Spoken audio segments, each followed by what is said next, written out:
Item ಯಾವುದೇ ಇರಲಿ try ಮಾಡಿ ಆಚಿ ಚಿಕನ್ ಮಸಾಲಾ.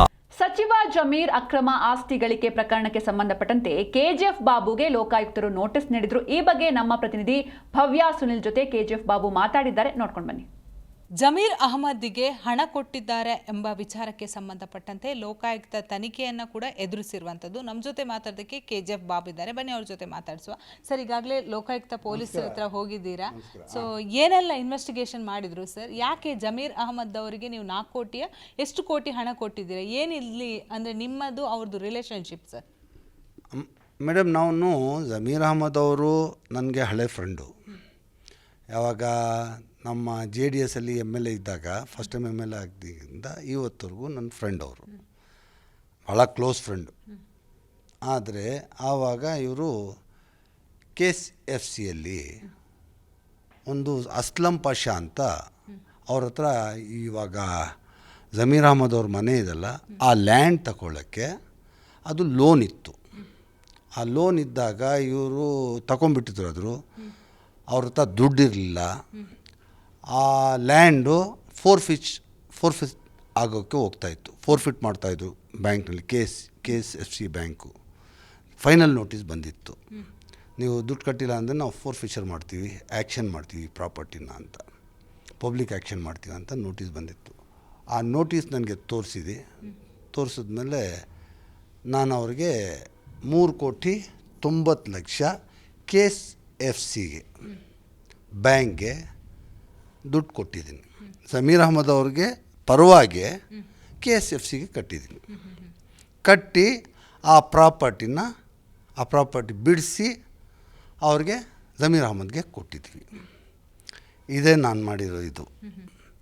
ಆದರೆ ಜಮೀರ್ ಅಹಮದ್ದು ಒಂದು ಒಳ್ಳೆಯ ವ್ಯಕ್ತಿ, ನಮ್ಮ ಸಮಾಜಕ್ಕೆ ಒಂದು ಶಕ್ತಿವಂತ ವ್ಯಕ್ತಿ, ನಮ್ಮ ಸಮಾಜಕ್ಕೆ ಒಳ್ಳೇದು ಮಾಡೋಂಥ ವ್ಯಕ್ತಿ, ನಮ್ಮ ಲೀಡರು ಜಮೀರ್ ಅಹಮದ್ದು. ಅವ್ರಿಗೆ ಆವತ್ತಿಂದ ಅದು ಸ್ವಲ್ಪ ಅವ್ರಿಗೆ ನಾನು 2-3 ಸಲ ದುಡ್ಡು ಕೇಳಿದೆ, ಸ್ವಲ್ಪ ಅರ್ಜೆನ್ಸಿ ಇದೆ ಸರ್, ಸ್ವಲ್ಪ ದುಡ್ಡು ಕೊಡಿ ಅಂತ. ಇಲ್ಲ ಬಾಬುರೇ, 1-2 ತಿಂಗಳಲ್ಲಿ ಕೊಡ್ತೀನಿ, 3 ತಿಂಗಳಲ್ಲಿ ಕೊಡ್ತೀನಿ, ಹಂಗೆ 1-2-3 ಸಲ ಹೇಳಿದ್ರು. ಆದರೆ ಮೊನ್ನೆ 1-2 ತಿಂಗಳು ಮುಂದೆನೂ ಕೇಳಿದ್ದೀನಿ. ದುಡ್ಡು ಬಂದ ತಕ್ಷಣ ನಾನು ನಿಮ್ಗೆ ಕೊಡ್ತೀನಿ ಬಾಬುರೇ ಅಂತ ಹೇಳಿದ್ರು. ಅದರಿಂದ ದುಡ್ಡು ವಿಷಯ ಏನಿಲ್ಲ, ನಮಗೂ ಅವ್ರಿಗೂ ಏನು ಮಿಸ್ಅಂಡರ್ಸ್ಟ್ಯಾಂಡಿಂಗ್ ಇಲ್ಲ. ನನಗೂ ಅವ್ರಿಗೂ ಆ ದುಡ್ಡು ಬಗ್ಗೆ ನಾನು ಅವ್ರ ಹತ್ರ ಏನು ಪ್ರೆಸ್ ಮಾಡಿ ಟೈಟ್ ಮಾಡಿ ನಾನು ಕೇಳಲಿಲ್ಲ. ಸಾಲ ಇದೆ, ದುಡ್ಡು ಬಂದರೆ ಕೊಡ್ತಾರೆ. ಒಂದು ಒಳ್ಳೆ ವ್ಯಕ್ತಿ ಅವರು. ಈಗ ಲೋಕಾಯುಕ್ತ ವಿಚಾರಣೆಯನ್ನು ಎದುರಿಸಿದ್ದೀರಲ್ಲ, ಲೋಕಾಯುಕ್ತ ಪೊಲೀಸರು ಯಾಕೆ ನಿಮಗೆ ನೋಟಿಸ್ ಕೊಟ್ಟಿದ್ರು? ಅಂದರೆ ನಿಮ್ಮದು ಅವ್ರದ್ದು ವ್ಯವಹಾರ ಏನಿದೆ ಅಂತ ಕೇಳೋಕ್ಕೆ ಕೊಟ್ಟಿದ್ರ, ಹೇಗೆ ಸರ್? ಇದು ಏನಂದರೆ ವಿಷಯ ನಿಮಗೆ ಗೊತ್ತಾಗಬೇಕು. ಇಲ್ಲಿ IMA ಅಂತ ಒಂದು ದೊಡ್ಡ ಸ್ಕ್ಯಾಮ್ ಆಗುತ್ತೆ. IMAನವರು ಒಂದು ದೊಡ್ಡ ಫ್ರಾಡ್. ಅವನು ಎಸ್ಕೇಪು ಆಗಿದ್ದಾನೆ, ದುಬೈಗೂ ಎಸ್ಕೇಪ್ ಆಗಿದ್ದರು. ಆಮೇಲೆ ಅಲ್ಲಿಂದ ಅರೆಸ್ಟ್ ಮಾಡಿ ದುಬೈಯಿಂದ ಕರ್ಕೊಂಡು ಬಂದರು. EDನವರು ಅವ್ರಿಗೆ ಅರೆಸ್ಟ್ ಮಾಡಿ, EDನವರು ತಗೊಂಡು ಅವ್ರಿಗೆ ಅರೆಸ್ಟ್ ಮಾಡಿದ್ರು. ಅರೆಸ್ಟ್ ಮಾಡಿದ್ಮೇಲೆ ಅಲ್ಲಿ ಇದೆಲ್ಲ ಬಂತು. ಪಬ್ಲಿಕ್ ದುಡ್ಡು ಸುಮಾರು 1,000 ಕೋಟಿ ಮೋಸ ಮಾಡಿರೋ ಕಂಪನಿ IMA ಕಂಪನಿ. ಅದರಲ್ಲಿ ನನಗೆ ಅದ್ರ ಬಗ್ಗೆ ಕರೆಕ್ಟಾಗಿ ಗೊತ್ತಿಲ್ಲ. ಆ ಅವ್ನಿಗೆ ಅರೆಸ್ಟ್ ಮಾಡಿದಾಗ ಆ ಅರೆಸ್ಟಲ್ಲಿ ಜಮೀರ್ ಅಹಮದ್ದು ಮತ್ತು ರೋಷನ್ ಬೇಗ್ ಅವ್ರದ್ದು, ಜಮೀರ್ ಅಹಮದ್ ಅವ್ರದ್ದು ಏನೋ ಬಿಸ್ನೆಸ್ಸಲ್ಲಿ ಟ್ರಾನ್ಸಾಕ್ಷನ್ ಇದೆ ಅಂತ. ಅದು ಏನಂತ ನನಗೆ ಕರೆಕ್ಟಾಗಿ ಅದ್ರ ಮಾಹಿತಿ ಇಲ್ಲ. ಈಗ ಲೋಕಾಯುಕ್ತ ಅವ್ರು ಕೇಳಿದ್ದು ನಾನು ಹೇಳ್ತಾಯಿದ್ದೀನಿ. ಅದರಲ್ಲಿ ಬಂದಿದ್ದು ಈ ಜಮೀರ್ ಅಹಮದ್ ಅವರು ಮತ್ತು ರೋಷನ್ ಬೇಗ್ ಅವರು. ಅದರಲ್ಲಿ ಎಷ್ಟು ನನಗೆ ತಿಳಿದ ಮಟ್ಟಕ್ಕೆ ಜಮೀರ್ ಅಹಮದ್ ಅವರು ಏನು ಅದರಲ್ಲಿ ಇನ್ವಾಲ್ವ್ಮೆಂಟ್ ಇಲ್ಲ. IMA ಸ್ಕೈಮಲ್ಲಿ ಜಮೀರ್ ಅಹಮದ್ ಅವ್ರದ್ದು ಏನೂ ಇನ್ವಾಲ್ವ್ಮೆಂಟ್ ಇಲ್ಲ. ಜಮೀರ್ ಅಹಮದ್ ಅವ್ರಿಗೆ ಡ್ಯಾಮೇಜ್ ಮಾಡಬೇಕು, ಅವ್ರ ಹೆಸರು ಕೆಡಿಸ್ಬೇಕು ಅಂತ ಈ ಮನ್ಸೂರ್ ಖಾನ್ IMA ಚೇರ್ಮನ್ ಇದ್ದಾನೋ ಪ್ರೊಪ್ರೈಟರ್ ಇದ್ದಾನೋ, IMA ಚೇರ್ಮನ್, ಅವನು ಡ್ಯಾಮೇಜ್ ಮಾಡಬೇಕಂತೇಳಿ ಜಮೀರ್ ಅಹಮದ್ ಅವ್ರಿಗೆ, ಈ ಜಮೀರ್ ಅಹಮದ್ ಅವರು ಮತ್ತು ರೋಷನ್ ಬೇಗ್ ಅವ್ರಿಗೆ ಡ್ಯಾಮೇಜ್ ಮಾಡಬೇಕು ಅಂತ ಉದ್ದೇಶದಿಂದ ಇವನು ಮನ್ಸೂರ್ ಖಾನು ಜಮೀರ್ ಅಹಮದ್ ಹೆಸರು ಹೇಳಿದ್ದಾನೆ.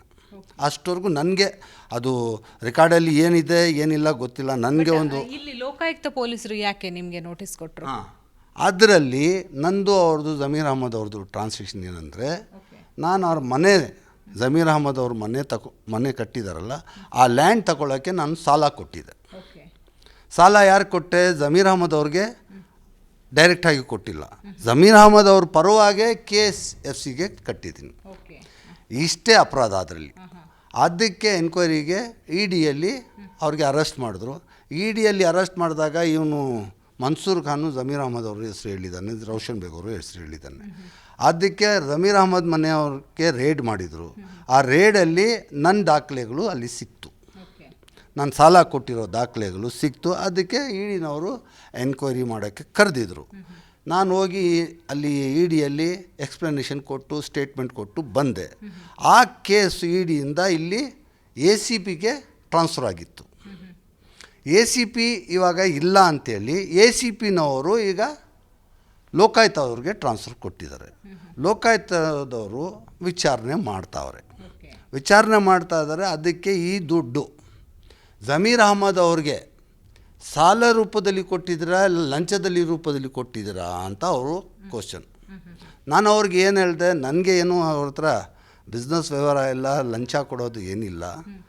ಇದರಲ್ಲಿ ನಾನು ಅವ್ರಿಗೆ ಸಾಲ ಕೊಟ್ಟಿದ್ದೀನಿ, ಸಾಲ ಇನ್ನೂ ಕೊಟ್ಟಿಲ್ಲ, 2 ತಿಂಗಳಲ್ಲಿ ಕೊಡ್ತೀನಿ ಅಂತ ಹೇಳಿದ್ದಾರೆ. 2 ತಿಂಗಳಲ್ಲಿ ಕೊಡ್ತಾರೆ. ಅವ್ರ ಮೇಲೆ ನಮ್ಮದು ಏನು ಅಲಿಕೇಶನ್ ಇಲ್ಲ. ನನಗೂ ಅವ್ರಿಗೂ ರಿಲೇಷನ್ ಚೆನ್ನಾಗಿದೆ. ನಮ್ಮ ಮುಸ್ಲಿಂ ಸಮಾಜಕ್ಕೆ ಅವರೊಂದು ದೊಡ್ಡ ವ್ಯಕ್ತಿ, ಒಳ್ಳೆ ವ್ಯಕ್ತಿ, ಬಡವರಿಗೆ ಸಹಾಯ ಮಾಡುವಂಥ ವ್ಯಕ್ತಿ. ಅಂಥ ವ್ಯಕ್ತಿ ಮೇಲೆ ಈ ಆರೋಪ ಇದೆ, ಈ ಆರೋಪ ಸುಳ್ಳು ಅಂತ ನಾನು ಲೋಕಾಯುಕ್ತ ಆಫೀಸಲ್ಲಿ ಸ್ಟೇಟ್ಮೆಂಟ್ ಕೊಟ್ಟು ಬಂದಿದ್ದೀನಿ. ಅದು ನನಗೆ ಏನು ಗೊತ್ತಾಗುತ್ತೆ, ಕ್ಲಿಯರ್ ಆಗ್ಬೋದು. ಅವ್ರು ಕ್ಲೀನ್ ಶೀಟ್ ತಗೊಂಡು ಆಚೆ ಬರ್ಬೋದು. ಅದೇ ನನ್ನ ಆಸೆ, ಅದೇ ನಾನು ಕೇಳ್ಕೊಳ್ಳೋದು ಅಷ್ಟೇ. ನಮ್ಮಿಂದ ಅವ್ರ ಹೆಸರು ಡ್ಯಾಮೇಜ್ ಆಗಬಾರ್ದು. ಪಬ್ಲಿಕ್ಗೆ ಒಂದು ಒಳ್ಳೇದು ಮಾಡ್ತಾಯಿದ್ದಾರೆ ಅವರು. ನಮ್ಮ ಮುಸ್ಲಿಂ ಸಮಾಜಕ್ಕೆ ನಮ್ಮೊಂದು ಶಕ್ತಿ ಅಂತ ನಾನು ಕೇಳೋಕ್ಕೆ ಇಷ್ಟಪಡ್ತೀನಿ. ಅವರು ಒಳ್ಳೆಯ ವ್ಯಕ್ತಿ. ಇದರಲ್ಲಿ ಏನೇನು ಆರೋಪಗಳು ಇದೆ ಎಲ್ಲ ಸುಳ್ಳು ಆರೋಪ ಅಂತ ಹೇಳ್ತೀನಿ.